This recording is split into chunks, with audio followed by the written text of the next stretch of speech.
Amen. Bwana Yesu asifiwe. Bwana Yesu asifiwe. Nina watu asubuhi na mchana wa leo. Bwana Yesu asifiwe. Oh, glory to God. Amen. Geukie jirani yako. Mwambie jirani yako, mwezi huu ni mwezi wa kupokea jambo kubwa halijaweza kutokea. Anasema muangalie jirani yako vizuri. Muangalie usoni. Anasema muangalie usoni, usiangalie pembeni, muangalie usoni.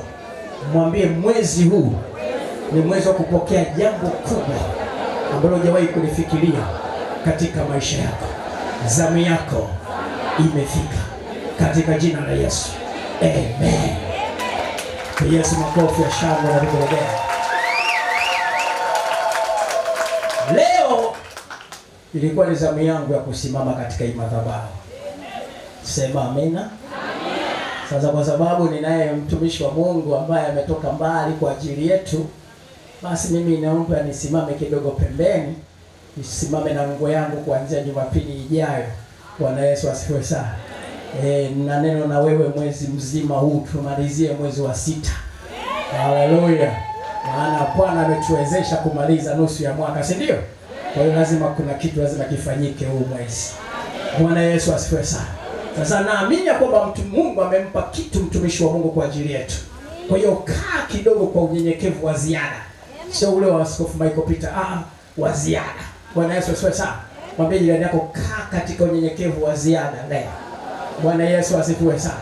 Nimlete mtumishi wa Mungu, takwenda kuzungumza neno la Mungu, lakini Mungu anamtumia sana kwenye huduma ya kinabii huyu Bwana. Kwa hiyo kaa vizuri, inawezekana leo neno likaja kwa ajili yako. Bwana Yesu asifiwe sana. Na mimi nimemwambia feel free. Hallelujah. Unajisikia kutembea ukamguse fulani, nenda tu, haina shida, kwa sababu sisi tunaongozwa na Roho. Hallelujah. Kwa hiyo kaa vizuri. Anaweza akakufuata afu akakwambia mambo yako hapo ukachanganyikiwa. Usichanganyikiwe, tuko kwenye ibada. Mungu anaweza kufanya chochote. Ndio maana tunasema kila siku achana na mazoea. Bwana Yesu asifiwe sana. Na repisitia tu ndiko kanuni, tu ndiko mazoea. Tunakwenda kwa Roho Mtakatifu. Amen. So my man of God, Dwayne, please, this is now your time, please. May I bring you to the altar? Yes, please.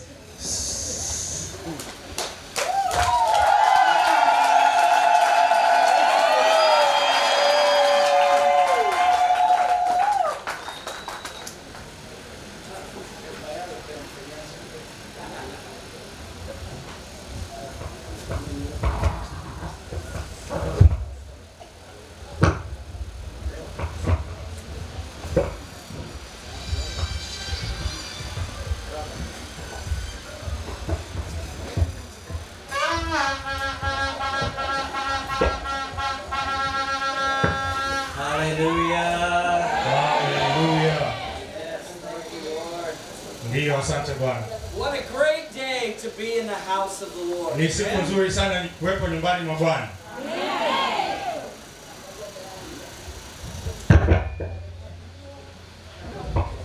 Maybe you didn't hear me right. Labda kama hujanisikia vizuri. Now that my microphone is up. Sasa kwa vile mic yangu inafanya kazi vizuri. Let me say it again. What a great day it is to be in the house of the Lord. Acha niseme tena, ni siku nzuri kuwepo nyumbani mwa Bwana. Hallelujah. Hallelujah.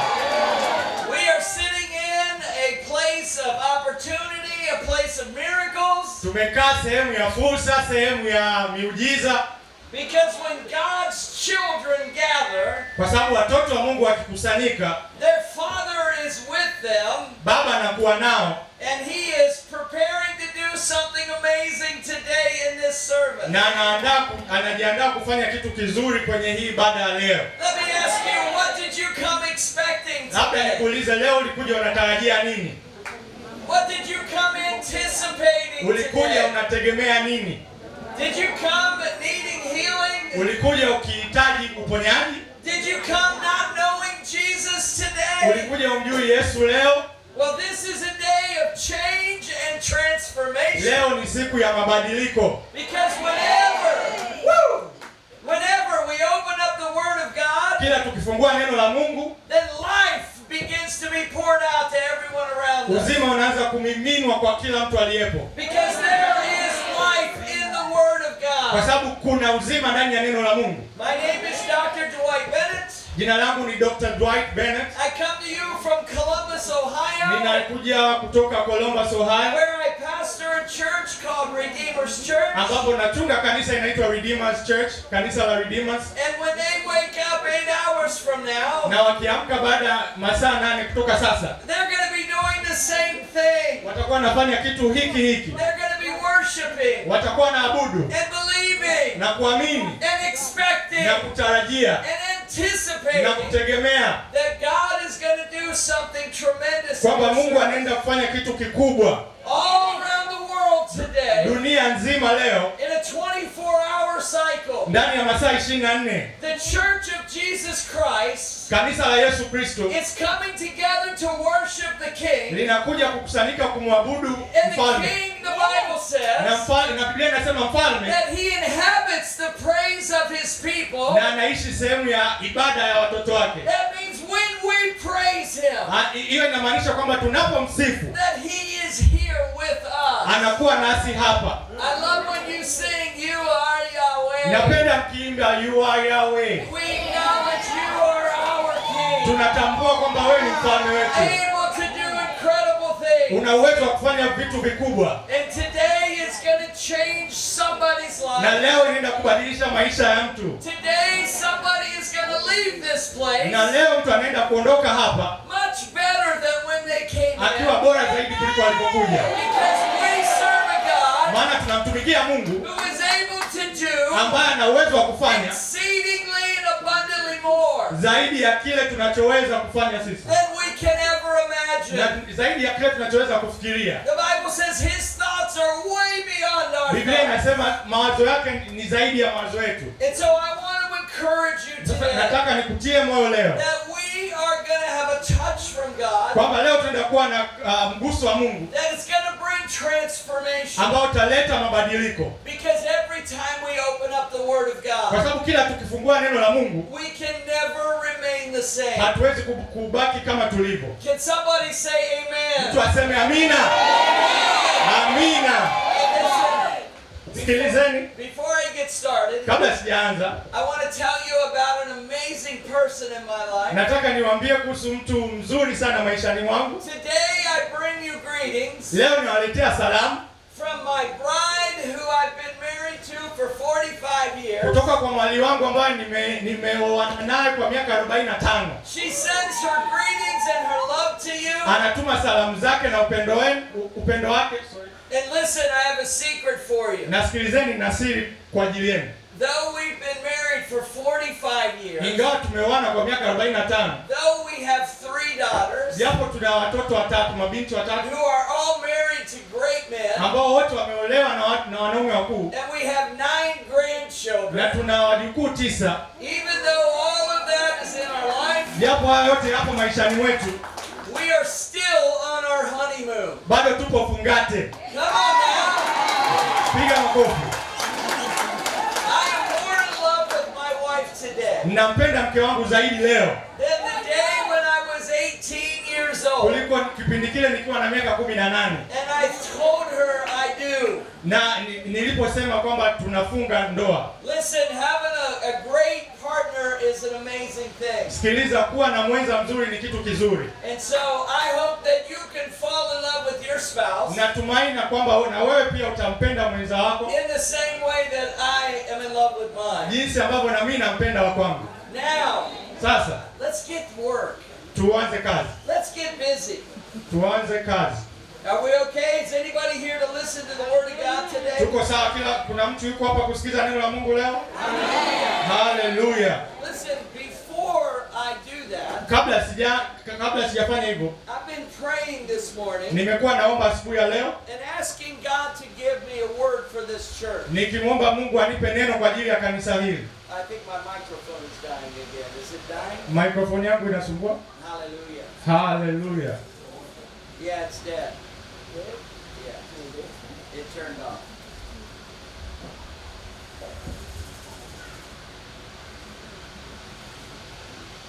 It's okay. Let's just get busy. We'll pass it back and forth.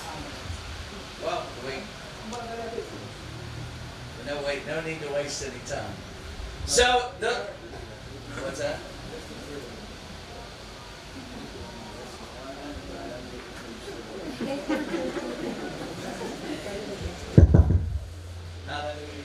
Hallelujah. So, Kwa hiyo I believe that God still speaks to his church. bado naamini kwamba Mungu anazungumza na kanisa lake. My Bible says Biblia yangu inasema that when Jesus was resurrected, Yesu alipofufuka, it says he's sitting next to the Father, inasema kwamba amekaa karibu na Baba making intercession for his people. akiombea watu wake. And I believe that he speaks to us Na naamini kwamba anazungumza nasi in a prophetic sense. kwa njia ya kinabii. So, Pastor, would it be okay if you and your elders would come forward for a moment? Kwa mchungaji, inaweza ikawa sawa wewe na wazee wako mkaja hapa kwa mara moja. Just come to receive this word for the church. Nje tu kupokea hili neno kwa ajili ya kanisa. Come on, hurry. We're wasting time. Yes, I'd like all the elders to come too. Wazee wote ningependa waje. Hurry. Fanya haraka. Come on, guys, over here. Fanya haraka Hurry. kidogo. Hurry.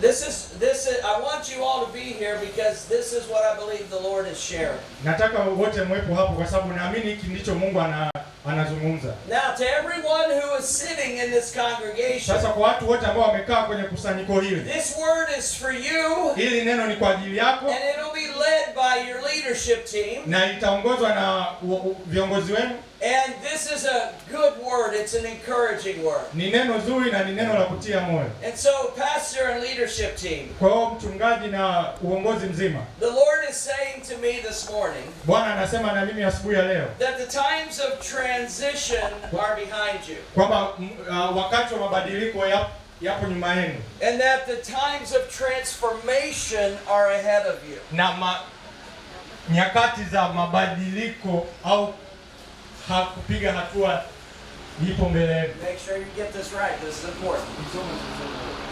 It's almost the transformation.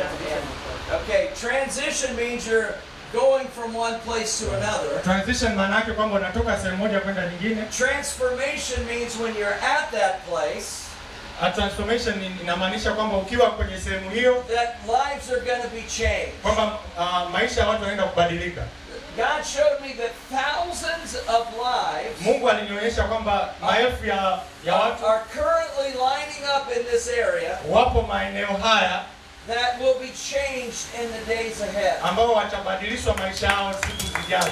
What you see now, Unachokiona sasa, if you were looking in a mirror, ukiwa ungekuwa mnaangalia kwenye kioo, it would look like another group and another group and another group. ingeonekana kama kundi tofauti na kundi tofauti na kundi lingine na kundi lingine. And that's what God was showing me. Na ndicho Mungu alichokuwa ananionyesha. That these folks are the first fruit Kwamba hawa ndo zao la kwanza of the thousands that are going to ultimately be a part of this. ya maelfu ambao wanaenda kuwa hapa.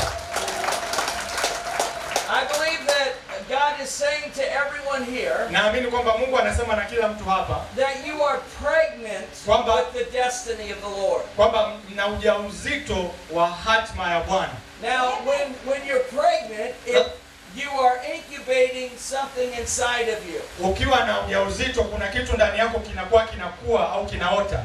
And the women here who have delivered a baby, they can tell you that when you deliver it can be painful. Na wanawake ambao wameshawahi kujifungua hapa wanaweza kukuambia kwamba kujifungua kunauma au kuna maumivu. But when the baby's actually laying on your chest, Lakini mtoto akiwa amekaa kifuani mwako, there's a tremendous love that comes forth from the receiving of that child. kuna upendo mkubwa ambao unatokana na kupokea yule mtoto. And there's a joy Na kuna furaha. that transforms the situation beyond the pain of delivery. Na kuna furaha ambayo inabadilisha na kufanya usahau yale maumivu yaliyokuwepo. And I believe that as you are now in that place of delivery, Na ninaamini mkiwa katika sehemu hiyo ya kujifungua, and there can be a lot of pain that happens in the process, unaweza kuwepo na maumivu mengi katika mchakato huo. that the days days of joy are ahead of you. lakini siku za furaha ziko mbele yenu. And then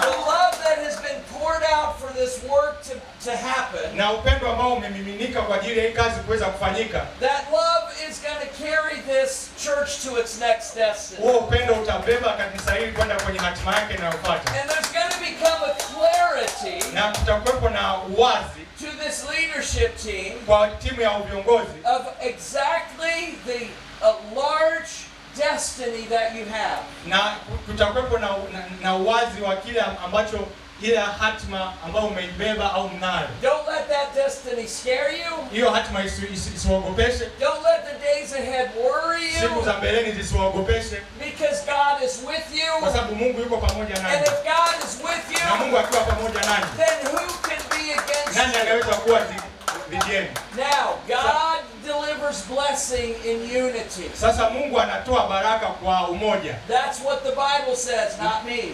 Ndicho Biblia inachosema, sio mimi. Don't allow anything to break your unity. Msiruhusu kitu chochote kiharibu umoja wenu, Because God's doing a great thing. kwa sababu Mungu anafanya kitu kikuu. These are not the days to worry. Hizi sio siku za kuwa na These wasiwasi. are the days to trust God. Hizi ndio siku za kumwamini Mungu, Because you have a bright future ahead of you. kwa sababu mna kesho ambayo ina kesho njema kwa ajili yenu. When the enemy wants to speak lies to you, Adui akitaka kuwasemesha uongo, say that's not who we are in Jesus' name. sema hivi, hatupo hivyo katika jina la Yesu, And then turn and walk forward. halafu nenda mbele. The days to look back are over. Siku za kuangalia nyuma zimepita, Because you're going to be too busy looking ahead. kwa sababu mtakuwa na kazi kubwa ya kuangalia mbele. If I was a member of this church, Ningekuwa mshirika wa kanisa hili, I would be really excited ningekuwa na furaha sana to be here. kuwepo hapa, Because you are going to be witnesses kwa sababu nyie mnaenda kuwa mashahidi of a God wa Mungu who's able to do exceedingly more than you can ever imagine. ambaye anaweza kufanya zaidi ya kile ambacho mnakifikiria. And this is a new day to be ahead. Na hii ni siku mpya ya kwenda mbele. Father, in Jesus' name, Baba, katika jina la Yesu, I bless this leadership team. ninabariki timu hii ya uongozi, Unite them as one. waweke kuwa moja, Bring them together, walete pamoja, understanding the sacrifice waelewe kujitoa that is going to have to take place ambayo inahitajika kufanyika for this destiny to come forth. ili hii hatima iweze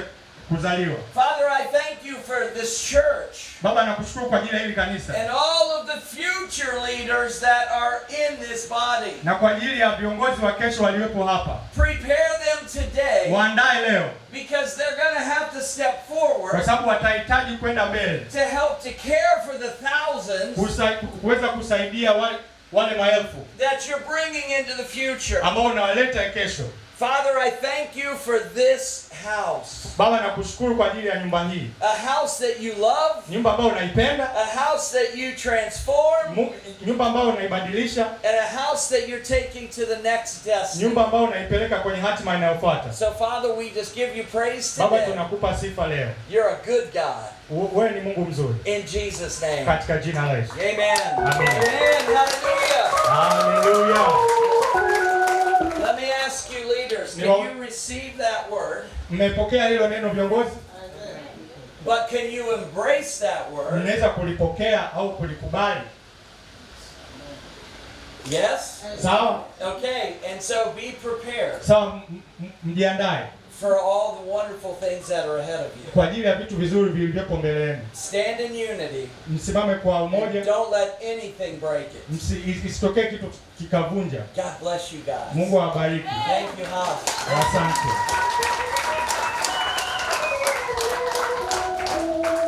Now, Sasa, one of the things that I want you to understand moja kati ya vitu ambavyo nataka uelewe is God wants us moving ni forward. kwamba Mungu anataka twende mbele. The Bible tells us in Psalm 139, Biblia inasema katika Zaburi 139, He said, how precious are the thoughts that He has towards us. namna ambavyo mawazo ya Mungu ni mazuri sana kwetu. My Bible says Biblia yangu inasema that today is a new day, kwamba leo ni siku mpya, that the steadfast love of the Lord never ceases. kwa sababu kwamba upendo wa Mungu haubadiliki, Now haukomi. listen to this next line. Sikiliza hii inayofuata, It says His mercies are new every morning. kwamba rehema zake ni mpya kila siku, Great is His uaminifu wake ni mkuu sana. And those words are in Lamentations chapter 3. Na hayo maneno yapo kwenye Maombolezo sura 3 verses 22 through 24. Mstari wa 23 mpaka 24. I want you to understand. Nataka uelewe. If God's mercies are new every morning. Kwamba kama rehema za Mungu ni mpya kila siku. And he is a faithful God. Na yeye ni Mungu mwaminifu. Then that says to me. Hiyo inaniambia mimi. That yesterday is over. Kwamba jana imepita. I can't change it. I can't do anything about it. Siwezi kuibadilisha namna ninachoweza kufanya. And I need to live in the truth of what I just read. Na natakiwa kuishi katika ile kweli ambayo nimetoka kuisoma. So I can be prepared to move forward. Ili niweze kujiandaa kwenda mbele. Too many times people are looking back. Mara nyingi watu wanaangalia nyuma. And being consumed by their past. Na wanaliwa na historia yao. And it keeps them from moving to the next part of their Inawazuia destiny. kwenda mbele kwenye hatima yao. The Bible tells us. Biblia inatuambia when Sodom and Gomorrah was being destroyed. Kwamba Sodoma na Gomora zilivyoharibiwa. That God had prepared an escape plan. Mungu alikuwa ameandaa mpango wa kutoroka. And he had something amazing ahead for them in their future. Na alikuwa na kitu kizuri amewapangia mbeleni. The Bible says that Lot's wife was proceeding to find that future. Biblia inasema kwamba mke wa Lutu alikuwa anafuata ile hatima. And she got halfway to the place of her victory. Na alifika nusu kwenye ushindi wake au kwa ushindi wake. In a place where she was just designed to go through. Na sehemu ambayo alikuwa ameandaliwa ili apite. She stopped. Alisimama. And she looked back. Na akaangalia nyuma. And she was stuck between the place she was and the place that God was delivering her. Akaganda ile sehemu ambayo alitakiwa kutoka na kwenda. And when she looked back, na alipoangalia nyuma, the Bible says she was frozen as a pillar of salt. Biblia inasema kwamba aliganda kama sanamu ya chumvi. No longer to move forward ever again. Hawezi tena kwenda mbele tena. Listen, you cannot look back. Sikiliza, hautakiwi kuangalia nyuma. Everything ahead of you is where God is. Kila kitu kipo mbele ambacho Mungu amekuandalia. And everything behind you, na kila kitu ambacho kipo nyuma yako, is what the devil wants to remind you of. Ndio shetani anataka kukumbusha. Every day, kila siku, when we wake up, tunapoamka, we've neither won or we've lost. Tumeshinda au tumepoteza. What makes the current day, kinachofanya siku hiyo mpya, or the current season, au msimu huo mpya, so full of potential, kuwa na uwezekano, is the way we view what our options are. Ni namna tunavyoangalia zile nafasi ambazo tunazo. And I love the fact, na ninapenda kwamba, that my God is aware of my surroundings, kwamba Mungu wangu anajua vitu vilivyonizunguka, and my opportunities, na fursa zangu, and He's aware of me. Na ananijua pia. I love the odds of my challenges, ninapenda changamoto zangu, working out good, kuwa njema kwangu au kuwa nzuri kwangu. When I remember the words of Romans, nikikumbuka maneno ya Warumi, that says if God is for me, who can be against me? Ambayo inasema Mungu akiwa upande wetu ni nani anayeweza kuwa dhidi yetu? I feel more confident if I'm going to win or lose. Najisikia kuwa na ujasiri kama nitashinda au kama nitapoteza. If I remember the words of Psalm 118, nikikumbuka maneno ya Psalm 118, Zaburi 1:18, that says this is the day the Lord has made. Ambayo inasema kwamba hii ndio siku ambayo Bwana ameifanya. And my God never makes a bad day. Na Mungu wangu hafanyi siku mbaya. I can Ni Zaburi 118. I can stay more focused. Na naweza kuwa na kuangalia mbele on the positive things, kwa yale ambayo ni mema au chanya. When I meditate on the way God views me. Nikitafakari namna ambavyo Mungu ananitazama. The Bible tells me in Jeremiah chapter 29. Biblia inaniambia kwenye Yeremia sura ya 29. It says, for I know the thoughts I have toward you. Kwa maana najua mawazo nilionayo kwenu. Says the Lord. Ndivyo asema Bwana. Thoughts of peace and not evil. Mawazo ya amani na sio ubaya. To give you a future and a hope. Kukupa kesho na tumaini. If you are hopeless today, turn your eyes upon Jesus. Kama hauna tumaini, mgeuzie macho Yesu. Because He's able to change your circumstance. Kwa sababu ana uwezo wa kubadilisha hiyo hali yako. I love being aware. Ninapenda kuwa najua. That even when the enemy tries to derail me. Kwamba hata shetani akijaribu kunirudisha nyuma au kuniharibia. I remember the words words of Romans 8 Ninakumbuka maneno ya Warumi 8 that says, no weapon formed against me. ambayo inasema kwamba hamna silaha. That weapon cannot prosper. Hiyo silaha haiwezi kufanikiwa. And those who rise up against Na me, wale wanaoinuka dhidi yangu they shall fall. wataanguka. Is anybody in this house getting encouraged Kuna mtu today? sehemu hapa anatiwa moyo leo Because we serve an amazing King. kwa sababu tunamtumikia mfalme mzuri. I know how blessed that I am. Ninajua namna ambavyo nimebarikiwa. And I know when I'm not sure what I should do or say, Na najua nikiwa sina uhakika cha kufanya au niseme. that my Bible says, Biblia yangu inasema in James, the book of James, katika kitabu cha Yakobo, it says if you lack wisdom, anasema ukiwa hauna to hekima ask and he'll give it to us. uombe liberally. na atakupa.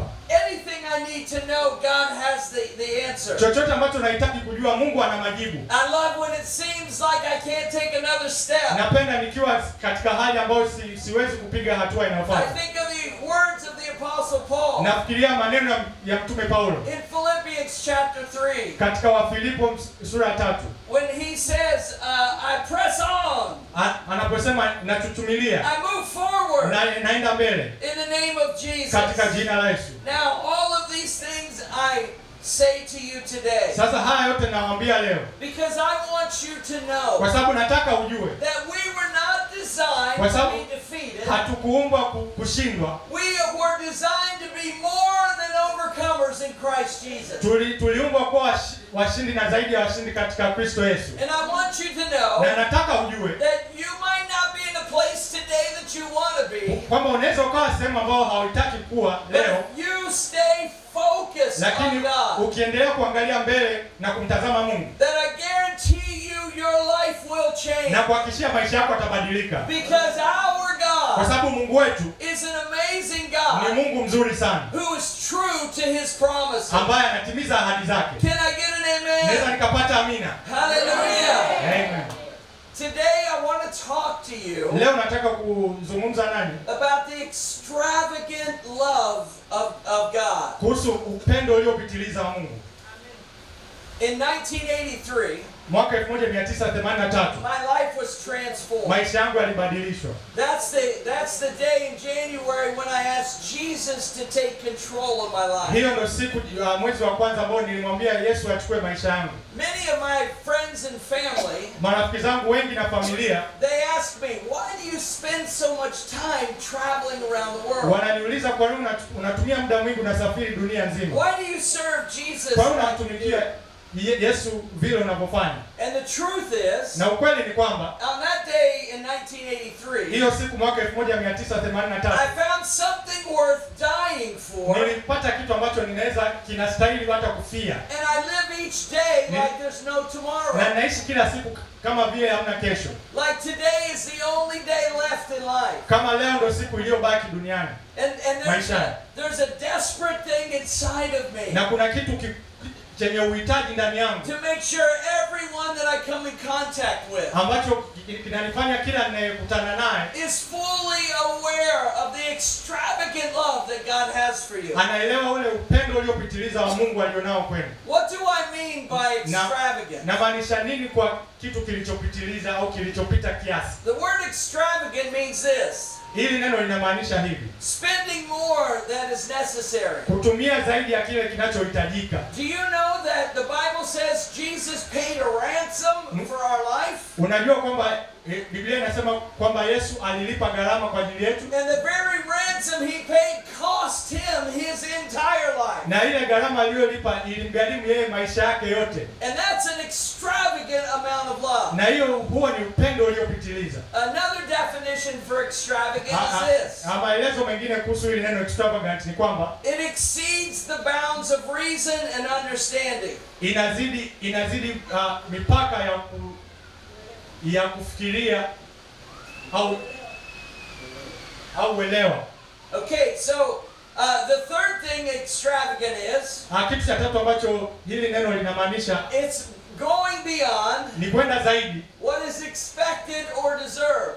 kwenda zaidi ya kile kilichotarajiwa au kinachotakiwa kufanyika. And that's what Jesus is to us. Na hivyo ndivyo Yesu alivyo kwetu. He's somebody that loved us and paid a ransom. Ni mtu ambaye alitupenda akalipa gharama. It's hard to understand how incredible he is. Ni ngumu kuelewa namna alivyo mzuri. And we need to know na tunahitaji kujua that he will always go beyond kwamba ataenda zaidi siku zote, what we expect or deserve. Zaidi ya kile ambacho tunatarajia au tunachostahili. Because that's who he is. Kwa sababu hivyo ndivyo alivyo. So if you are gathered here today, kwa kama umekusanyika hapa leo, you're in a perfect place, upo sehemu sahihi, at the right time, kwa wakati sahihi, and you're have the opportunity na una fursa to be touched by that extravagant love. ya kuguswa na huo upendo uliopitiliza. How many of you are glad today? Wangapi wenu mko mnafurahi leo? Now you are in this house. Kwamba uko nyumba hii. Knowing that God is here with you. Ukijua kwamba Mungu yuko hapa nani.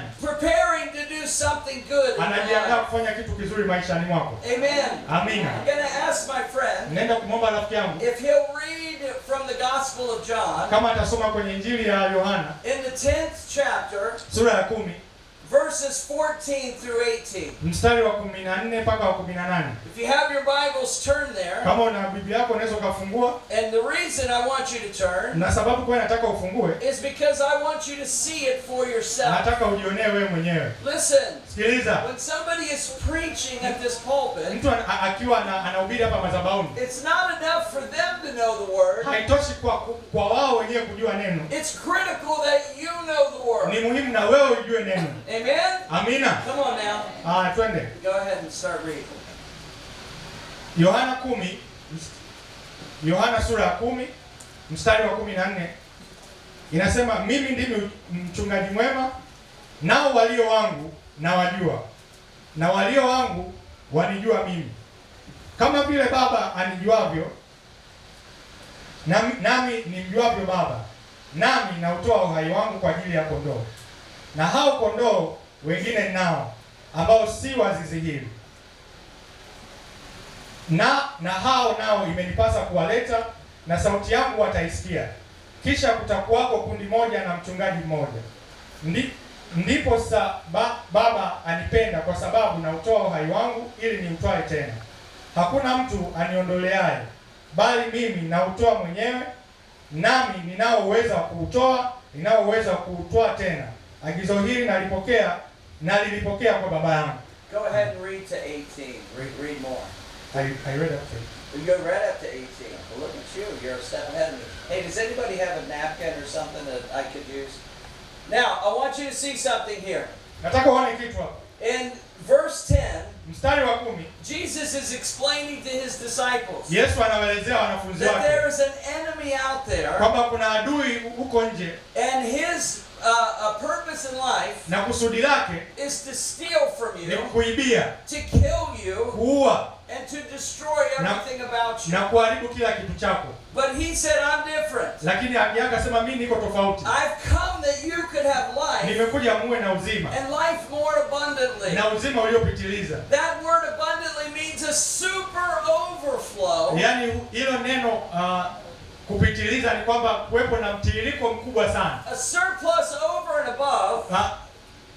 Kitu ambacho kimezidi au kimekuwa kikubwa sana. Than anything that's ordinary. Zaidi ya kitu ambacho ni cha kawaida. And I want you to realize today. Na nataka ujue leo. That the extravagant love that Jesus has for you. Kwamba upendo uliopitiliza ambao Yesu anao kwa ajili yako. Is there to prepare every area of your life. Upo kuandaa kila eneo la maisha yako. He says that he is the good shepherd. Anasema kwamba yeye ni mchungaji mwema. And that the good shepherd gives his life for the sheep. Na mchungaji mwema anatoa uhai wake kwa ajili ya kondoo. Everything about who he is given to you. Kila kitu kuhusu wewe, kuhusu yeye anakupa wewe. He goes on to say in the scripture. Anaendelea kusema kwenye maandiko. That he's going to ultimately lay down his life for you. Kwamba atautoa uhai wake kwa ajili yako. But he's going to say something very critical in verse 18. Anasema kitu cha muhimu sana kwenye mstari wa 18. He's going to tell you that no one is going to take it. Kwamba hakuna atakayechukua. That he's going to lay it down himself. Kwamba atautoa yeye mwenyewe.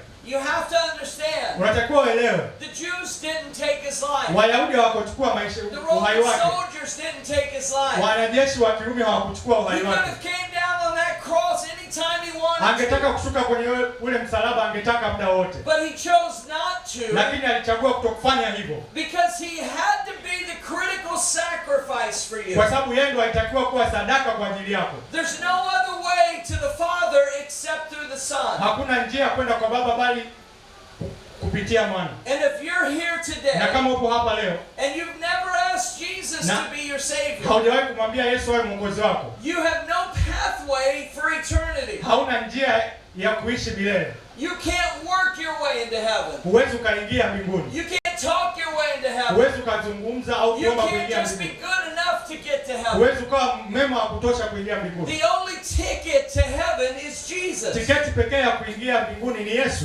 And this text of scripture is saying, Haya maandiko yanasema because he loves you. kwa sababu anakupenda. And that love is extravagant. Na huo upendo umepitiliza. That love is almost ununderstandable. Huo upendo haueleweki. That it takes that love for you to embrace. Ukiupokea ule upendo, For you to be able to have the abundant life that he's designed ili you to have. uweze kupokea ule uzima ambao anakupa. And I need you to understand that. Na nahitaji uelewe kwamba The Apostle Paul says in the book of Ephesians, Mtume Paulo anasema katika kitabu cha Efeso in the 3rd chapter, sura ya 3 verses 17 through 19, mstari wa 17 mpaka wa he 19. prays this for you. Anaomba hivi kwa ajili He yako. prays that you might be able to comprehend. Anaomba kwamba uweze kutambua. All of us be able to comprehend. Sisi wote kuweza kutambua au kuelewa What is the breadth jinsi ilivyo upana na urefu in height and depth, na urefu na kina, to know the love of Christ. kujua upendo wa Kristo And he says, which passes all understanding. ambao inapita uelewa au fahamu wote. There is such an amazing love that God has for us. Mungu ana upendo mzuri sana kwetu, And when we understand na tukielewa the fullness of this love, utimilifu wa huo upendo, we can begin to walk our lives in a different way. tunaweza kutembea katika maisha yetu kwa njia tofauti. This is my prayer today. Haya ndio maombi yangu leo, That by the time I finish this message, kwamba mpaka namaliza au ujumbe, we will all to some degree tutakuwa wote kwa kiasi fulani understand tumeelewa how much love kiasi cha upendo was nailed to the cross for us. ambao ulisulubiwa msalabani, That we might understand that significance ili tuweze kuelewa huo muhimu and what it means to us individually. na maana yake kwetu binafsi. We need to begin to understand, Tunatakiwa kwanza kuelewa, begin to comprehend. tunatakiwa kuelewa au kufahamu, For those who have not accepted Jesus, kwa wale ambao hawajampokea au kumkubali Yesu, and for those who need healing, ambao wanaomhitaji, for those who need hope, ambao wanaohitaji tumaini for au those who need their lives restored, ambao wanaohitaji maisha yao yarejeshwe. we need to know 3 important things about that love Tunatakiwa kujua vitu vitatu vya muhimu kuhusu huo and upendo what it means to us. na maana yake kwetu. Number 1, write this Cha down. kwanza, andika hivi: This love was costly. huu upendo ulikuwa na gharama. This love was so costly. Huu upendo ulikuwa na gharama sana. Ephesians 5:2 tells us Waefeso 5 mstari wa 2 unatuambia that Christ loved us kwamba Kristo alitupenda and gave his life for us. akajitoa uhai wake kwa ajili yetu. Jesus wasn't just giving up some kind of conveniences Yesu alikuwa tu haachi mazuri fulani in his life, katika maisha yake, but he was giving his life unto death. lakini alikuwa anatoa maisha yake, uhai wake kwa ajili ya kifo au kwenda kwenye kifo. Jesus was not going to die an easy death, Yesu hakuwa anaenda kufa kifo cha kawaida au kirahisi, but he was going to suffer horribly on the cross lakini alikuwa anaenda kuteseka vibaya msalabani, to become the perfect sacrifice for all of us. ili kuweza kuwa ile sadaka nzuri kwa ajili yetu. Now I want you to understand something clearly. Sasa nataka uelewe kitu vizuri, That sacrifice kwamba hiyo sadaka was not just made haikufanyika tu so we could say yes to him ili tuseme ndiyo kwake, and have a place to go to heaven. alafu tuwe na sehemu ya kwenda mbinguni. That's an important part, Ni sehemu ya muhimu, but there's so much more. lakini kuna zaidi. When we release the idea of what his love costs, tunapopokea gharama au wazo ya ile gharama aliyotoa, we have to understand tunatakiwa tuelewe that love leads us kwamba huo upendo unatuongoza every day of our life kila siku ya maisha yetu while we live here on earth. wakati tunaishi hapa duniani. Listen, I want you to be aware of something. Sikiza, nataka uelewe kitu. That Jesus' love for me kwamba upendo wa Yesu kwangu is what motivated me ndio kilichonifanya to get on an airplane kupanda ndege and fly 24 hours to come to Africa. kupanda ndege masaa 24 kuja Afrika. That is not a normal thing for people to do. Hicho sio kitu cha kawaida kwa watu kufanya. Because of his love, kwa sababu ya upendo wake, it compelled me to come. Ilinifanya nije. And to be able to share what's in my life with you. Ili niweze kukushirikisha kilichopo maishani mwako. But that's not something about going to heaven. Lakini hicho sio kuhusu kwenda mbinguni. That's something about being empowered while we're here on earth. Hicho ni kitu cha kupewa nguvu tukiwa hapa duniani. And in order for us, Pastor, to be able to serve God, na ili sisi tuweze kumtumikia Mungu, mchungaji, into the place that he wants us to be, katika ile sehemu ambayo anataka tuwe, we've got to be able to not only receive this love, tunatakiwa tuwe na uwezo zaidi ya kupokea ule upendo, but we have to have our own sacrifice, tunatakiwa pia kujitoa, and then love others in the way that Christ loved us, na kuwapenda wengine kama Kristo alivyowapenda wengine. The second thing that you need to understand, kitu cha pili ambacho unatakiwa uelewe, is how little we deserve it. Jinsi ambavyo tunastahili kidogo. The gap between us and God, nafasi iliyopo kati ya Mungu na sisi, was too wide. Ilikuwa pana sana. Too wide for us to overcome on our own. Ilikuwa pana sana kwetu sisi. But the Bible tells us, lakini Biblia inatuambia, it says that Christ died for the ungodly. Kwamba Kristo alikufa kwa ajili ya wale ambao hawakumjua Mungu. Listen, I don't know about you. Sijui kuhusu wewe. Maybe you grew up and you had a perfect life. Labda ulikuwa na maisha mazuri sana. Your parents took you to church. Wazazi wako walikupeleka kanisani. You found Jesus at an early age. Ukakutana na Yesu ukiwa mdogo. You had no mistakes. Hukuwa na makosa yoyote. And you just loved God from the beginning. Alafu ulimpenda Mungu toka mwanzo. Well, there's a large group of us here. Kuna kundi kubwa kati yetu, including me, ikiwemo na mimi, that's not the way it happened. Ambao haikuwa kwetu hivyo. I grew up not going to church. Mimi nilikuwa siendi kanisani. Not having parents to show me that. Sikuwa na wazazi wa kunielekeza hivyo. I grew up in a life of drugs and alcohol. Nilikuwa katika maisha ya kutumia madawa kulevya na pombe. Trying to find truth. Kujaribu kujua kweli. But not being able to. Lakini nashindwa kujua. Because I didn't know how much God loved me. Kwa sababu sikujua namna ambavyo Mungu alinipenda. But you know what? Lakini unajua nini? Even when my back was turned to God. Hata pale ambapo mgongo wangu ulikuwa umemgeukia Mungu. Even when I was ungodly. Hata pale ambapo nilikuwa simjui Mungu. My Bible says that Jesus died for me anyway. Biblia inasema kwamba Yesu alikufa kwa ajili yangu hivyo hivyo. Listen, do you realize? Je, unatambua? That when Jesus was nailed to the cross. Yesu aliposulubiwa msalabani. He had one criminal next to him and another on the other side. Hakuna mmoja alikuwa ana hatia pembeni yake na mwingine. He had done no wrong. Hakuwa na kosa lolote. And the other one criminal was mocking him. Mhalifu mmoja alikuwa anamkejeli. If you're God, take yourself off the cross. Kama wewe ni Mungu, jitoe msalabani. Otherwise you're just a criminal like us. Usipofanya hivyo ina maana wewe ni mhalifu kama sisi. And the thief on the other side. Na yule mwizi upande wa pili. He said, I deserve to be here. Akasema mimi nastahili kuwa hapa. And today could you remember me? Na leo unaweza ukanikumbuka. And Jesus in all of his pain. Na Yesu katika maumivu yake yote. Nails in his hands and feet. Kukwemo na misumari mikononi mwake na miguuni pake. Beaten beyond recognition. Amepigwa hata hatambuliki. He looked at that thief. Akamwangalia yule mwizi. And he said, today you will be with me in paradise. Akamwambia leo utakuwa na mimi paradiso. Jesus died for the ungodly. Yesu alikufa kwa ajili ya wale ambao hawakumjua Mungu. That's how much love he had.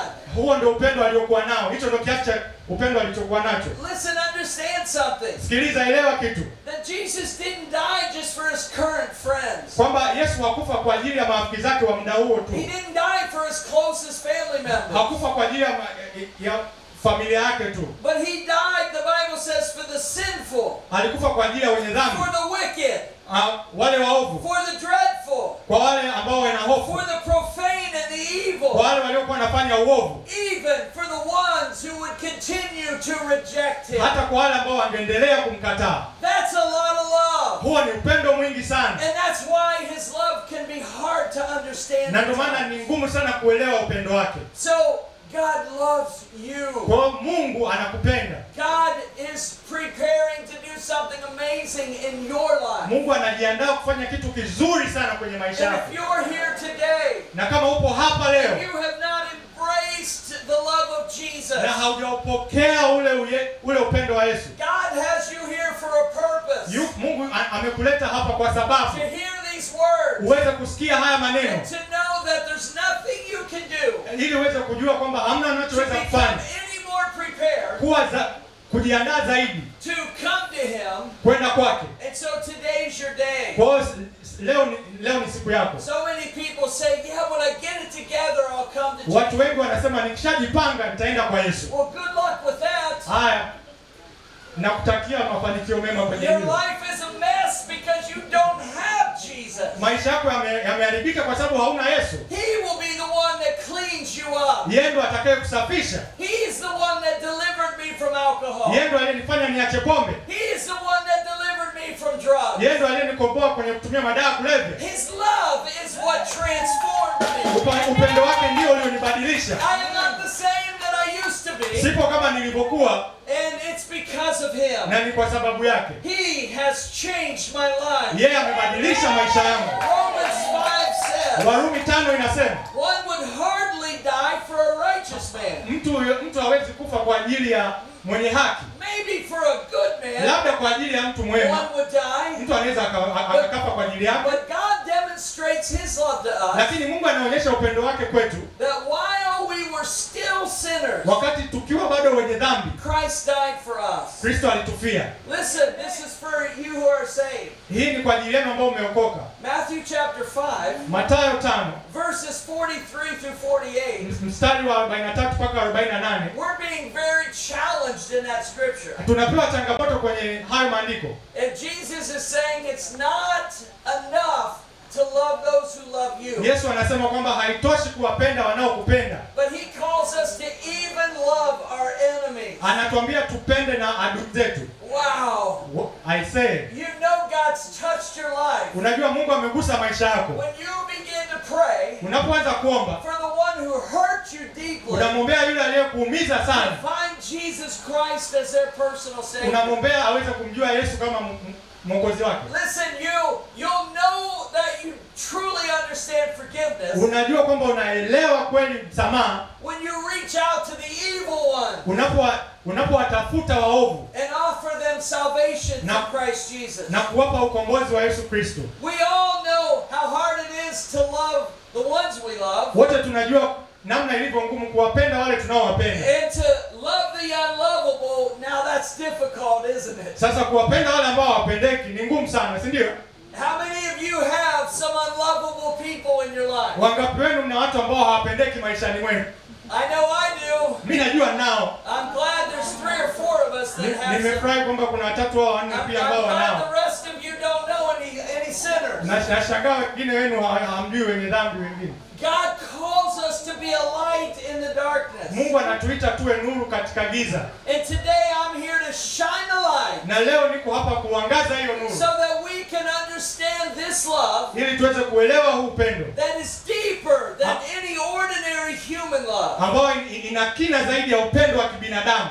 And that's why. Na ndio maana at times it can be hard to understand. Kuna wakati inakuwa ngumu kuelewa. The kind of love that God has for us. Aina ya upendo ambao Mungu anao kwetu. But remember. Lakini kumbuka. With God all things are possible. Na Mungu yote yanawezekana. Kwa Mungu yote And yanawezekana. let me tell you this. Na hata nikwambie hivi. My God loves to heal.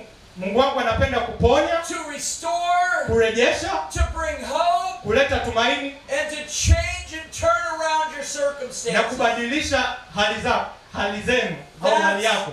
That's what His love is all about. Hicho ndicho upendo wake kinachohusu. Kinachohusu upendo wake.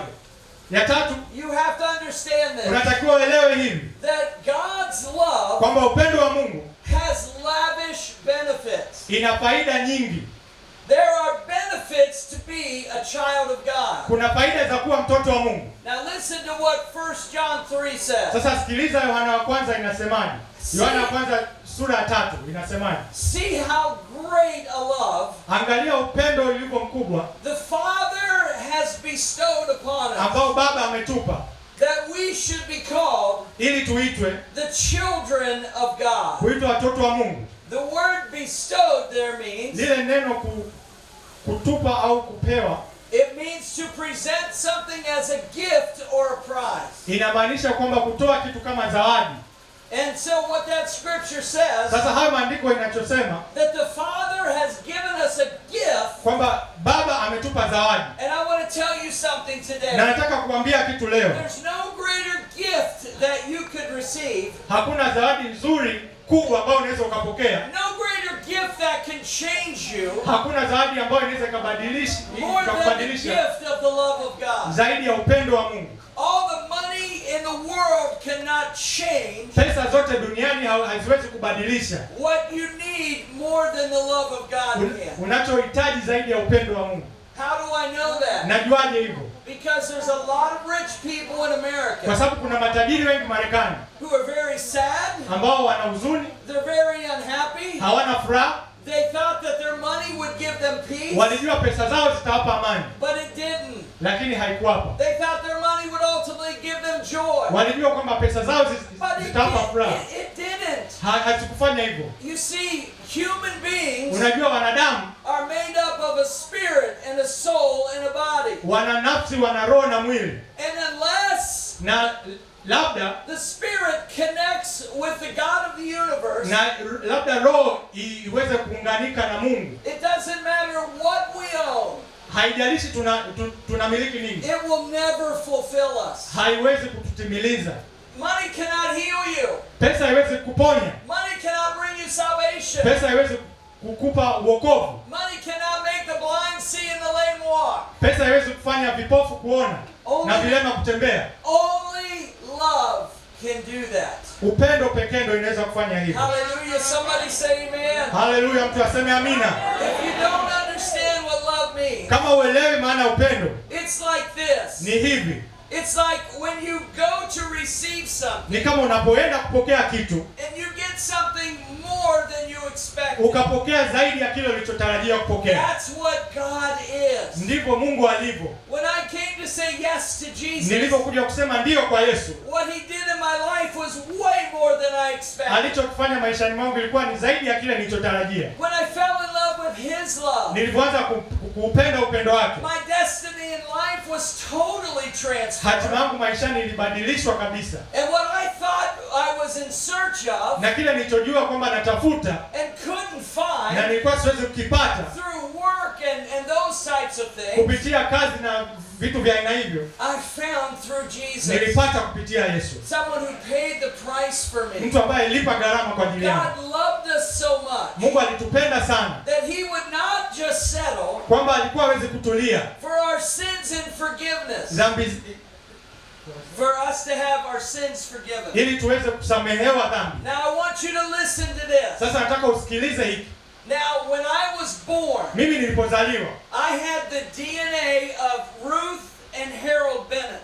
nilikuwa na DNA ya Ruth na Harold Bennett. That's the name of my mom and my dad. Hayo ni majina ya mamangu na babangu. But what was more important to me Kilichokuwa cha muhimu zaidi kwangu was one day when I was born again, ni ile siku ambayo nilizaliwa mara ya pili. I had to realize that I had the DNA of my Heavenly Father. Nilitakiwa kujua kwamba nina DNA ya babangu wa mbinguni. I was no longer limited Sikuwa nimezuiliwa by tena the limitations of my earthly DNA. na mipaka ya DNA ya hapa duniani, Because love came to me kwa sababu upendo ulikuja kwangu in the form of a relationship with my Heavenly kwa Father. mfano wa mahusiano na mimi na baba yangu, And then everything that is in here, na kila kitu ambacho kipo humu, this is my new resource for life.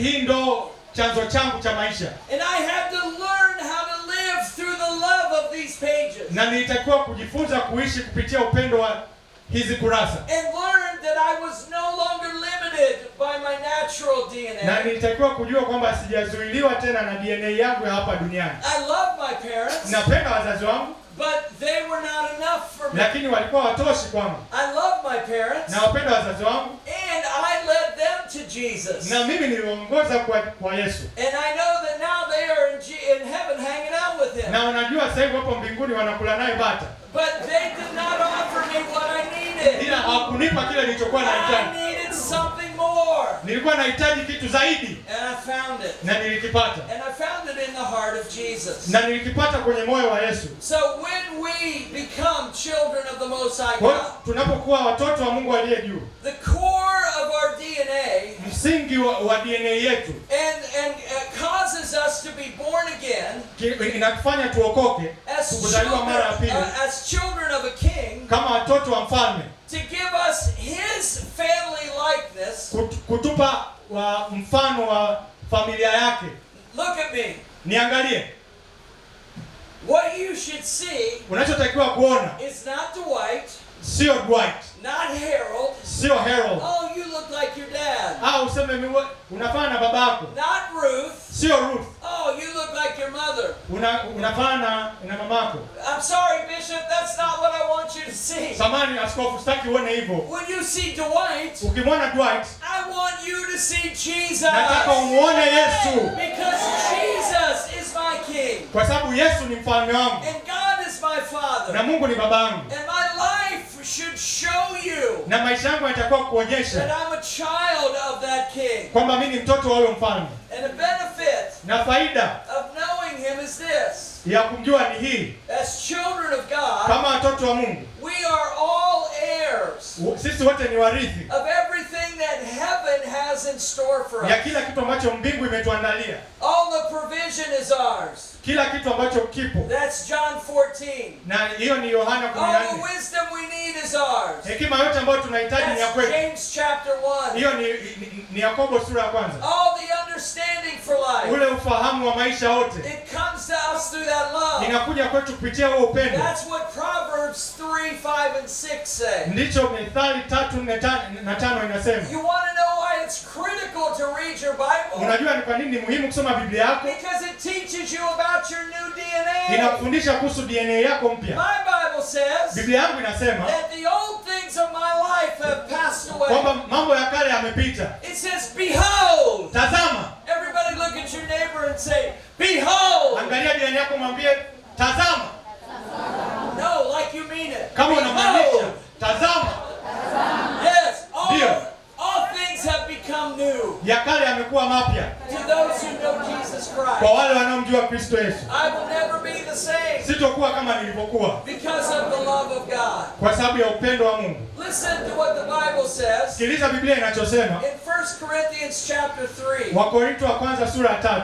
Everything that God has is ours. Kila kitu ambacho Mungu anacho ni kwa ajili yetu. The Apostle Paul is teaching the church in Corinth Mtume Paulo anafundisha kanisa la Korinto in the same way that I'm teaching the church in Dar es jinsi Salaam. ambavyo mimi nafundisha kanisa la Dar es Salaam. He said to them, all things are yours. Anasema kwamba mambo yote ni ya kwenu. I say to you, all things are yours. Ninakwambia mambo yote ni ya kwako. Hallelujah. Haleluya. Whether you are Apollos or Cephas, Haijalishi wewe ni Apollos au Kephas or the Okay. world, or life or death, au ulimwengu au kifo, or things present or things to au come. mambo yaliyopo au mambo yatakayokuja. All things belong to you Mambo yote ni ya kwenu because you belong to kwa Christ, sababu nyie ni wa Kristo and Christ belongs to God. na Kristo ni wa Mungu. Hallelujah. Haleluya. The Bible tells us in Ephesians in the first chapter. Biblia inatuambia kwenye kitabu cha Efeso sura ya The kwanza. Bible Bible says before the foundations of the earth. Biblia inasema kwamba kabla ya kuwekwa misingi ya dunia, It says God had you in mind. Mungu alikuwa na mawazo juu yako. You need to read this for yourself. Watakuwa ujisomee hii. Ephesians chapter 1. Waefeso sura ya kwanza. Verses 2 through 6. Mstari wa 2 mpaka wa 6. Before the world was ever created. Kabla ulimwengu haujaumbwa. God had you in mind. Mungu alikuwa na mawazo, ana mawazo juu yako akilini. He created this world with us in mind. Na aliumba huu ulimwengu akiwa anatuwaza sisi. And it said before the beginning of the world. Na inasema kabla ya mwanzo wa ulimwengu. That all of the blessings. Kwamba baraka zote. That were stored up in heavenly places. Ambazo zilikuwa zimewekwa zile sehemu za mbinguni. That they would be given to the children of God. Kwamba wangepewa watoto wa Mungu. Listen to me. Nisikilizeni. Every spiritual blessing that the Bible talks about. Kila baraka ya kiroho ambayo Biblia inazungumzia. They are yours. Ni za kwako. Every gift of the Father in Romans. Kila zawadi ya Mungu kwenye kitabu cha Warumi. Chapter 12, they are yours. Sura ya 12 ni za kwako. Every gift of the Bible. Kila zawadi ya Biblia. Of the Holy Spirit. Ya Roho Mtakatifu. They are yours. Ni za kwenu. And they're yours for the taking. Na ni za kwenu kuchukua. And if you don't take them, na usipozichukua, you're leaving something great on the table. Unaacha kitu kizuri mezani. Let me give you an example. Acha niwape mfano. If you love fish, kama unapenda samaki, which I do not love fish. Na mimi sipendi samaki. My family never ate fish. Familia yetu ilikuwa haili samaki. But I know a lot of people love fish. Lakini najua watu wengi wanapenda samaki. Especially those who live by the coast. Hasa wale ambao wanaishi maeneo ya pwani. And if you love fish. Na kama unapenda samaki. And you go to the best restaurant in town. Ukaenda mgahawa wote mjini mzuri. And you get the biggest, most wonderfully cooked fish. Na ukapata samaki aliyepikwa vizuri sana. And they bring that fish to your table. Na ukaleta yule samaki mezani kwako. And everyone in the restaurant says, "Wow." Na kila mtu akaanza kumshangaa yule samaki. What an amazing fish. Mbona samaki mzuri sana. Wow, what are you going to do with that fish? Unaenda kufanya nini huyo samaki? And you stand up from the table. Na unasimama pale mezani. And you say, I'm not going to eat it. Na unasema siende hata kula huyo samaki. I'm going to walk away from the best fish that's ever been served in Tanzania. Naenda kumwacha huyo samaki mzuri ambaye ameshawahi kupikwa Tanzania. And you leave it there. Alafu unamwacha pale. And everybody's looking at you and saying, "What are you doing?" Na kila mtu anakuangalia anasema unafanya nini? You're walking away from the best fish that's ever been made. Unamwacha samaki bora aliyewahi kutengenezwa. That's what I ask you. Ndio ninachokuuliza wewe. As believers of the Most High. Kama waamini wa Mungu aliye juu. Why are you leaving the gifts on the table? Kwa nini mnaacha zawadi mezani? God wants you. Mungu anakutaka to walk in the power of the Holy Spirit. Kutembea katika nguvu za Roho Mtakatifu. The Bible says in John chapter 14. Katika kitabu cha Yohana sura ya 14. It says that when Jesus was teaching his disciples. Wakati Yesu anawafundisha wanafunzi wake. He said, "Yes, I am going away." Akasema ndio ninaondoka. But I'm going to leave someone just like me here with you. Ila naenda kuacha mtu ambaye yupo kama mimi hapa akiwa nani? This the Holy Spirit. Na huyu Roho Mtakatifu will not just be around you. Hatakuwa tu amewazunguka. He won't just hover over you. Hatakuwa anazunguka tu juu yenu. Like he did in Genesis 1. Kama alivyokuwa anafanya kwenye kitabu cha Mwanzo sura ya kwanza. He said, "No, I have something even better." Anasema nina kitu bora zaidi ya hicho. He's going to come to live inside of you. Atakuja kuishi ndani yenu. And listen, folks. Na sikilizeni. Somebody push your neighbor, they're falling asleep. Msukume jirani yako kama akiwa amelala. I don't want anybody to miss this. Sitaki mtu yote akose hii. This is what Jesus said. Hivi ndivyo Yesu I release the Holy Spirit. Ninamwachia Roho Mtakatifu kwenu. And it's a benefit only for those. Na ni faida ambao kwa wale tu who know Jesus Christ as their personal ambao wanamjua Yesu Kristo kama mwokozi wao. And because that Spirit lives in you. Na kwa sababu huyo roho anaishi ndani yako. You have the authority. Una mamlaka to operate in the power of God. Kutembea katika nguvu za Mungu. Every place that you are. Sehemu yote unayokuwa wewe. You can get words of knowledge. Unaweza ukapata maneno ya maarifa, maneno ya hekima. The gift of faith. Karama ya imani. The gift of healing. Karama ya uponyaji. All of these things are yours to you. Hivi vitu vyote ni vya kwenu kutumia. But we cannot leave them on the table. Lakini hatutakiwi kuviacha mezani. We need to use what God has gifted us for. Tunatakiwa kutumia yale ambayo Mungu ametupa kama zawadi. Because that's that's what changes our walk with God. Maana hicho ndio kinachobadilisha tembea yetu na Mungu. When I began Nilipoanza to understand that Jesus wanted to do miracles in and through me, kwamba Yesu alitaka kufanya miujiza kupitia kwangu na ndani yangu, I began to understand the destiny of my life. nilianza kuelewa hatima yangu, And hatima ya maisha yangu. I'm here to tell you Na today niko hapa kuambia leo that I have seen God kwamba nimemwona Mungu open blind eyes, akifungua macho ya kipofu, open deaf ears. akifungua viziwi, masikio ya kiziwi. I have seen God Nimemwona Mungu heal a damaged womb, akiponya kidonda, allow it to receive a baby, tumbo la uzazi, aliponya tumbo la uzazi na karuhusu kupokea mtoto. I have seen God heal people of AIDS, nimemwona Mungu akiponya watu wenye ukimwi, heal a woman of breast cancer, akimponya mtu mwenye saratani ya ziwa that had a tumor this big on her breast. ambaye alikuwa na uvimbe mkubwa kiasi hiki.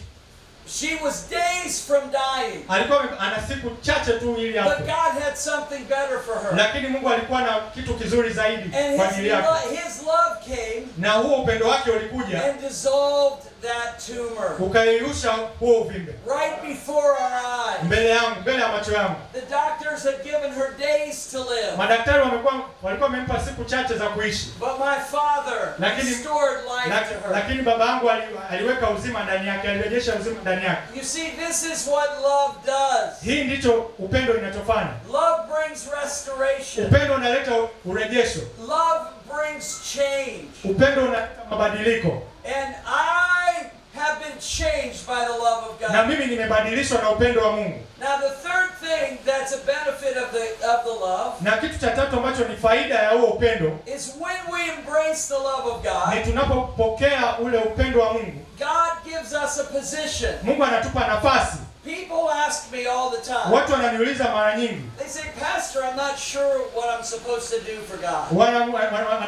Wananiulizaga, mchungaji, sijui nini ambacho natakiwa nifanya kwa ajili ya Mungu. They say, gosh, I just don't know what God's going to do through my life. Hawajui, wananiuliza sijui Mungu anaenda kufanya nini kupitia maisha yangu. And I said, why don't you know? Nauliza, kwa nini hamjui? Have you not read your word? Hujasoma neno lako? God's already given you a position. Mungu ameshakupa nafasi. I wasn't aware of Nilikuwa that. sijui hicho. Well, let me tell you what the Bible Acha says. nikwambie Biblia inachosema. In 2 Corinthians, Kwenye kitabu cha Wakorintho wa pili, chapter 5, sura ya 5, and verse 20, mstari wa 20. the Bible says, when we become a new creation, Biblia inasema tunakuwa viumbe vipya. we get a new title. Tunapata jina jipya. How many of you want an upgrade today? Wangapi wenu mnataka kupanda viwango leo? How many of you want an advancement today? Wangapi mnataka kupanda juu leo? How many of you say, I want a promotion today? Wangapi mnasema mnataka kuinuliwa leo? Wow, good for you. Now listen to me. I'm going to give you a promotion. Vizuri, sasa naenda kukupa kuinuliwa. 2 Corinthians 5:20 says you are this. Wakorintho wa pili sura ya 5 mstari wa 20 inasema hivi. Go ahead. Kwamba wewe ni. It now says that you are an ambassador of the kingdom of Wewe God. sasa ni balozi wa ufalme wa Mungu. Wow, what an amazing promotion. Mbona ni kitu ni kuinuliwa kuzuri huko. Come on, hit that again. Hebu piga hilo A tena. couple times. Nipige tena. We have given you a promotion. Umepewa kuinuliwa. God says, Mungu anasema when you embrace the love, unapopokea upendo and the love changes you, na ule upendo you ukakubadilisha, get a new title. unapata jina jipya. I'm not the old Dwight. Mimi sio Dwight wa zamani. I am not Dr. Dwight. Mimi sio Dr. Dwight. Apostle Dwight. Mimi sio mtume Dwight. I'm Ambassador Dwight. Mimi ni balozi Dwight. And I am an ambassador. Na mimi ni balozi. I want you to listen to me. Nataka unisikilize. I am an ambassador to the most high kingdom there ever will be. Mimi ni balozi wa ufalme mkubwa ambao utakuja kutokea na umewahi kutokea. Here's the problem, church. Tatizo liko hapa kanisa. We don't get that. Hatuelewi You hilo. have to understand this. Unatakiwa uelewe hili. That you are an ambassador to the kingdom of God. Kwamba wewe ni balozi wa ufalme wa Mungu. Let me tell you about what an ambassador is. Acha nikwambie kuhusu balozi ni nani. In the United States, Marekani we have ambassadors tuna mabalozi to all the nations in the world kwa nchi zote duniani that we represent. ambao tunawakilisha. So an ambassador Kwa balozi from the the United States, kutoka Marekani goes to another nation, anaenda nchi nyingine, and they roll out the red carpet for the alafu ambassador. wanapokelewa na red carpet. The red carpet to the ambassador of the Ile red United carpet States. anawekewa balozi wa Marekani. Why do they do that? Kwa nini wanafanya hivyo? I'm going to tell you why. Nitakwambia kwa nini. Because everybody around the world is aware Kwa sababu kila mtu duniani anajua that the United States is a nation full of resources. kwamba Marekani ni nchi ambayo imejaa rasilimali. And if you embrace Na ukipokea the one who is representing that nation, ukimpokea yule ambaye anawakilisha ile nchi, who has access to those resources, ambaye ana uwezo wa kupata zile mali, then you might be able to receive something from that nation. kwa hiyo unaweza ukapokea chochote kutoka nchi hiyo. Come on now, listen closely. Naomba msikilize kwa makini. My Bible says Biblia yangu inasema that we are ambassadors kwamba sisi ni mabalozi to the kingdom of God, kwa ufalme wa Mungu, and every resource of our king na rasilimali zote za mfalme wetu has been given to us as a representative, tumepewa sisi kama wawakilishi, that every place we go, kwamba kila sehemu tunayoenda, the Bible said to Joshua, Biblia inasema kwamba Yoshua, every place in which your foot shall tread, kila sehemu ambayo nyayo zako I zitakanyaga will give it to you. nitawapa, nitakupa. Kwa nini?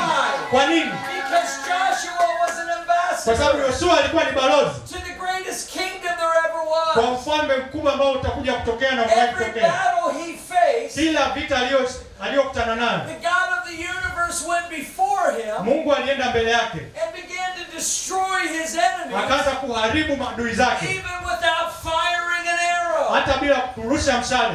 We know that the walls of Jericho, Unajua kwamba kuta za Yeriko that they fell down zilianguka chini because the army marched around them kwa sababu jeshi lilizunguka and then shouted after the seventh na time. wakapiga kelele mara ya saba, siku ya saba. How could they do that?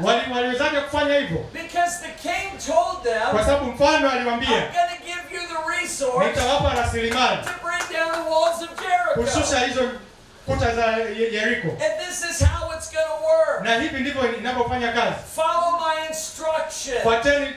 Fuateni maagizo yangu. So they marched around the walls 7 times. Wakazunguka zile kuta mara 7. Nobody fired an arrow. Hakuna aliyerusha mshale, Nobody rushed the walls. hakuna aliyeshambulia kuta, Nobody threw slingshots at Jericho. hakuna aliyerusha mawe pale Yeriko. They lifted up a shout. Waliinua kelele, walipiga kelele, And the power of the shout, na nguvu ya ile kelele connected to the King of the universe, iliunganika na Mungu, brought down the walls of ikashusha Jericho. zile kuta. You see, Unaona, Joshua found out Yoshua aligundua as an ambassador of God kama balozi wa Mungu that he had every resource kwamba that he alikuwa needed. na rasilimali zote alizokuwa anahitaji. We were in Cuba. Tulikuwa Cuba. Cuba is a very dark island. Cuba ni kisiwa chenye giza sana. It's covered by communism. Kimejaa ujamii, wanaishi kama jamii In the natural sense. Kwa asili. A lot of bad religions flow in the island. Kuna dini nyingi mbaya maeneo ya pale. There's a religion called Santeria. Kuna religion. Kuna dini inaitwa Santeria That mixes Catholicism ambayo inachanganya Ukatoliki with witch doctors. na waganga. They come together Wanakuja pamoja. and it's a terrible soup. Na ni supu ya hatari sana. But it's a very strong religion. Lakini ni dini yenye nguvu That works in the heavenlies. ambayo inafanya kazi kwenye ulimwengu wa roho. And we were done with our meeting. Na tulikuwa tumemaliza mkutano wetu. I had preached to a crowd of about 400 people. Nilikuwa nimehubiria watu kama 400. And before I said one word, Na kabla sijasema neno moja, my interpreter couldn't speak mtafsiri wangu alikuwa hawezi kuongea because the enemy had his lips bound. kwa sababu adui alifunga kinywa chake. It was the spirit of Santeria trying to stop the message from going forward. Ilikuwa ni roho ya Santeria inajaribu kuzuia ule ujumbe kwenda mbele. And I saw that. Na nikaona hilo. And I said, in Jesus' Na name, nikasema kwa jina la Yesu. enemy, you come off of my Nikamwambia mwachie. You have no authority to stop him speaking. Huna mamlaka ya kumzuia kuongea. And he said, wow. Akasema wow. He said, thank you. Akasema He asante. said, I heard everything you were saying. Nikasema nimesikia kila I kitu was ulichokuwa unasema. trying to speak, but I couldn't say Nilikuwa najaribu anything. kuongea lakini nashindwa kusema chochote. Thank you for praying for me. Asante kwa kuniombea. Then I began to preach a message. Nikaanza kuhubiri ule ujumbe. I was preaching about the power of the Word of God. Nilikuwa nazungumzia kuhusu nguvu ya neno la Mungu. And people just started falling out of their chairs. Watu wakaanza kuanguka kwenye viti vyao. They were laying in the aisles. Walikuwa wamekaa kwenye mistari. Wamelala chini. Wakaanza kulia. Those demonic spirits were being delivered. Zile roho chafu zikaanza kutoka. Because the Word of God was being preached. Kwa sababu neno la Mungu lilikuwa linahubiriwa. It was a resource I had. Ilikuwa ni rasilimali ambayo nilikuwa nayo. I came to that meeting as an ambassador. Nilikuja kwenye mkutano kama balozi wa Mungu. And we utilized the power of the King. Na nilitumia nguvu ya mfalme. And people were being delivered without even praying for them. Na watu walikombolewa bila hata kuwaombea. You see, my God's able to do that without me touching anybody. Unajua Mungu wangu ana uwezo wa kufanya hivyo bila mimi kumgusa yoyote. When we got to the end of the meeting, tulipofika mwisho wa mkutano, I said, if you need prayer, nikasema kama unahitaji maombi for God to transform your life, ili Mungu abadilishe maisha yako, I want you to come forward. nataka uje mbele. The entire crowd stood Watu wote, kusanyiko lote lilisimama. and they took a step forward. Wakachukua hatua moja kwenda And mbele. my interpreter said, what are you going to do? Na mtafsiri wangu akasema unaenda kufanya nini? Hundreds of people here. Nikasema kuna mamia ya watu And I hapa. said, we're going to pray for each one of Nikasema them. tutaombea kila mmoja. And we did. Na tukafanya hivyo. And lives were Na transformed. maisha yakabadilishwa. Healings took place. Uponyaji ulitokea. We left that meeting at 11 o'clock at night. Tuliacha huo mkutano saa 5 usiku. And we had a 45-minute drive. Na tukaendesha kwa dakika 45. Back to where the rest of the team was. Kurudi kule ambapo timu nzima ilikuwepo. We got halfway there. Tulipofika pale nusu ya safari. And our car stopped working. Na gari letu likacha kufanya kazi. Somebody bring me a bottle of water. Naweza nikapata maji. And our car stopped working. Na gari letu likacha kufanya kazi. And the guy who was the driver, he said, I don't know what to do. Wow, that's a sticky one. He said, I don't know what to do. Akasema sijui nini cha kufanya. And I said, we need to pray. Nikasema tunahitaji kuomba. He said, we're going to pray for an automobile. Akasema tunaenda kuombea gari. And I said, no. Nikasema We're hapana. going to pray for a destiny. Tunaenda kuombea hatima. My destiny was not to be in a car Hatima yangu haikuwa hatima yangu kuwa kwenye gari that got me halfway home. ambayo ilinifikisha nusu ya safari. You see, God was waiting for me to go to the next place. Mungu alikuwa ananisubiri kwenda sehemu inayofuata. I want you to hear that. Nataka usikilize hiyo. And so this is what happened. Na hichi ndicho kilitokea. I said, Father, what do we do? Nikasema Baba, tunafanya nini? Tunafanyaje? And this is what he said. Na hivi ndivyo alivyosema. He said, I want you to march around this car 7 times. Nataka mzunguke hili gari mara 7.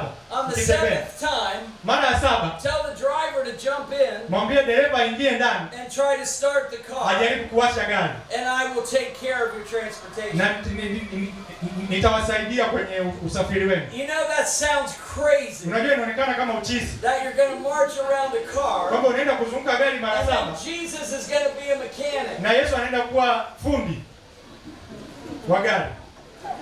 Well, I'm going to tell you something. My Jesus is everything. Yesu wangu ni kila kitu. We marched around the car. Tulizunguka gari mara 7. We were praying. Tulikuwa tunaomba tukinena kwa lugha. Tunatembea tukinena kwa lugha. In Jesus' Kwa name. jina la Yesu. Tunanena kwa lugha. Father, fix this Baba, car. tengeneza hili gari. Jesus, you know I have a destiny. Yesu, najua nina I hatima. can't get there without this Siwezi car. kufika bila hili gari. And Tunaomba tunanena kwa lugha. then on the 7th time, I said, driver, jump in. Sasa mara 7 nikamwambia dereva ingia. He turned the ignition. Akawasha gari. And he goes, Nikaanza kuenda and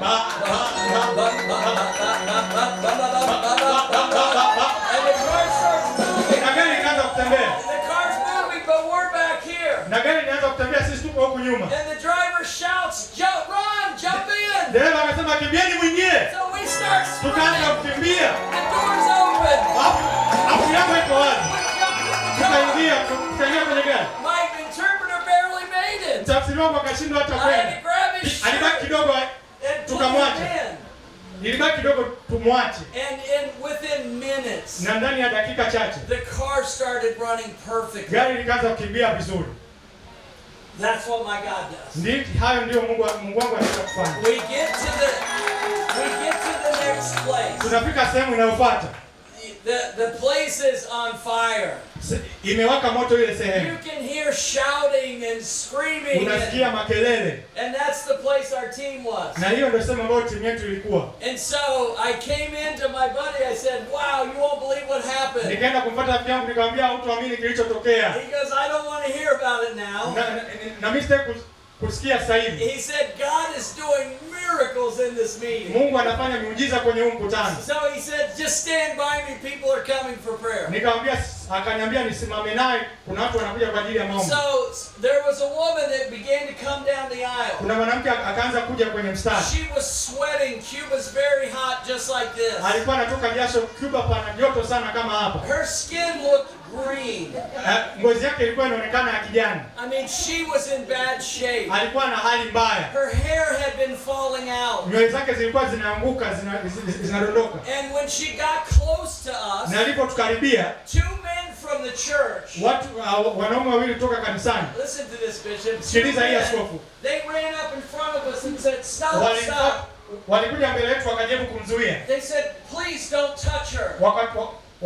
Wakatuambia tusimguse. They said she has AIDS and her sweating, you could get AIDS. Wakatuambia kwamba ana ukimwi na nyinyi mnaweza mkaupata huo ukimwi. And my friend, we looked at each other. Na rafiki yangu tukaangaliana. And we took 2 steps forward. Na tukachukua hatua mbili mbele. We laid hands on her. Na tukamwekea mikono. And she went down. Na akaenda chini. And we could feel the fire of God. God. Tulikuwa tunasikia moto wa Mungu Operating through us. ukitenda kazi kupitia ndani yetu. And so we felt like God touched her. Kwa tukahisi kama Mungu amemgusa. 9 months later, miezi 9 iliyofuata, I'm preaching in Cuba. Ninahubiri Cuba tena hapo. And women, I am very particular. Na mama, mimi napenda kuwa I'm very purposeful. Mimi napenda kuwa na kusudi au kuwa kwenye sehemu fulani. I don't stare at other women. Siangaliagi wanawake wengine. I don't stare at any women. Siangalii mwanamke yoyote. I only stare at one woman. Na mwangalia mwanamke mmoja tu. And that's my bride. Na huyo ni mwali wangu. But there was a lady in this service. Lakini kulikuwa kuna mwanamke mmoja kwenye ibada. Truth is, I can't take my eyes off her. Ukweli nilikuwa namwangalia muda wote. And if you'd see a picture of her, you'd know why. Na ukiangalia picha yake utaelewa kwa nini nasema hivi. She is beautiful. Ni mzuri. But there was a lady over here. Lakini kuna mwanamke hapa. And I would preach. Alikuwa kuna mwanamke hapo. And then I look over at her. Nilikuwa nahubiri alafu namwangalia kidogo, alafu naendelea kuhubiri. And then I'd look at her. Alafu kama namwangalia huko. And I started feeling very uncomfortable. Nikaanza kujihisi sina raha. Because I don't do that. Kwa sababu sifanyagi hivyo. When I came off the stage, nilipotoka pale madhabahuni, I asked my friend Jesus. Nikamwambia rafiki yangu Jesus. I said, Jesus, who is this woman? Nikamwambia Jesus, huyu mwanamke ni nani? And he said, you really don't recognize her. Akasema haumtambui? He said, do you remember your last trip? Akasema unakumbuka safari yenu ya mwisho? When you prayed for a lady that had AIDS. Nilimwambia mwanamke ambaye alikuwa na ukimwi. I said, yes. Nikasema yes, nakumbuka. He said, that's her. Akasema ndio huyo. And I said, no way. Nikasema hapana. She had a full head of hair. Kichwa chake kilikuwa kimejaa nywele. Her skin was perfectly olive like Cubans are. Ngozi yake ilikuwa inaonekana vizuri kama Cuba alivyo. She was not sweating. Alikuwa atoki jasho. And what happened was, na kilichotokea ni kwamba, she said the day that we prayed for her, akasema siku tuliyomwombea, the very next day when she woke up, siku iliyofuata alipoamka, her skin was different, ngozi yake ilikuwa tofauti, her body was different, mwili wake ulikuwa tofauti. She didn't feel like death, she felt like life. Hakuhisi kama kifo au mauti, alihisi kama uzima. And when she went to the doctor, na alipoenda kwa daktari to find out what had happened to her, kujua nini kilichomtokea, they took her blood. Walichukua damu yake. And they said, you no longer have AIDS. Wakamwambia hauna ukimwi tena. They said, what did you do? Wakamuuliza ulifanya nini? And she told them Jesus touched me. Akasema Yesu alinigusa. And Jesus healed me. Na Yesu aliniponya. Now I don't know about you. Come on, somebody. Na sijui kuhusu nini lakini hallelujah. Hallelujah. Hallelujah. Hallelujah. God is good. Mungu ni mwema. Now, sasa today I come as an ambassador. Leo nakuja kama balozi. And I come sharing with you. Na nakuja kuwashirikisha that God wants to transform your life. Kwamba Mungu anataka kubadilisha maisha yako. If you're here today, kama uko hapa leo, and I want you to hear this closely. Na nataka usikilize kwa umakini. Jesus died for you. Yesu alikufa kwa ajili yako. Because he knew. Kwa sababu alijua. He knew you would be a sinner. Alijua kwamba utakuwa mwenye dhambi. And if you're here today, Na kama upo hapa leo, I don't want you to be ashamed. sitaki uone aibu, I want you to be encouraged. nataka utiwe moyo. Jesus is not as concerned about your sin Yesu hajali sana kuhusu dhambi zako as you are, kama wewe unavyozijali, because he died for you kwa sababu alikufa kwa ajili yako so he could take that sin ili aweze kuondoa hizo dhambi and totally turn your life around. na kugeuza maisha yako. See, when you don't know Jesus, Ukiwa mjui Yesu, it's like you have AIDS of the ni Spirit, kama una ukimwi wa roho and your spirit needs a healing. na roho yako inahitaji uponyaji. It's like you have AIDS of the heart, Ni kama una ukimwi wa moyo and your heart needs healed. na moyo wako unahitaji uponyaji. And so today, Na kwa hiyo leo my Bible says this: Biblia yangu inasema hivi, no one comes to that forgiveness, hakuna anayekuja kwenye huo msamaha, no one comes unto the Father hakuna anayeenda kwa Baba without saying yes to Jesus. mpaka kumkubalia Yesu, mpaka kusema ndio kwa Yesu, Without saying, Jesus, bila kusema Yesu, I'm sorry for my sins. nisamehe kwa dhambi zangu, I ask you to be my Savior, ninaomba uwe mwokozi wangu, and I'm asking you to turn my life around. ninakuomba ubadilishe maisha yangu, I ask for forgiveness. ninaomba msamaha. And then Jesus walks into your heart Na Yesu anaingia moyoni mwako and he heals it. na anauponya. Jesus walks into your mind Yesu anaingia akilini mwako and he restores it. na anairejesha. Jesus just totally turns your life around. Yesu anabadilisha maisha yako yote. And I want to ask you today, Na nataka kukuuliza wewe leo, for those of you who heard kwa ambao wamesikia my message about extravagant love, ujumbe wangu kuhusu upendo uliopitiliza, but you've never experienced that kind of love, lakini hamjawahi kupitia au kusikia huo upendo, today I'm offering you leo nakupa nafasi, a pathway njia to find that kind of ya love. kupata upendo wa aina huo. And I'm Ya asking aina hiyo. everyone assembled here Na nataka kila mtu ambaye amekusanyika hapa to look inside your life ajitazame maishani mwake and honestly ask yourself na this question: ujiulize kweli kweli hili swali, if I were to die today, kama ningekufa leo, do I know mimi najua that I would live an eternity with Jesus, nitaishi milele na Yesu or an eternity in hell with au the devil? milele jehanamu na shetani? Do I know where my eternity would be? Mimi najua milele yangu iko wapi.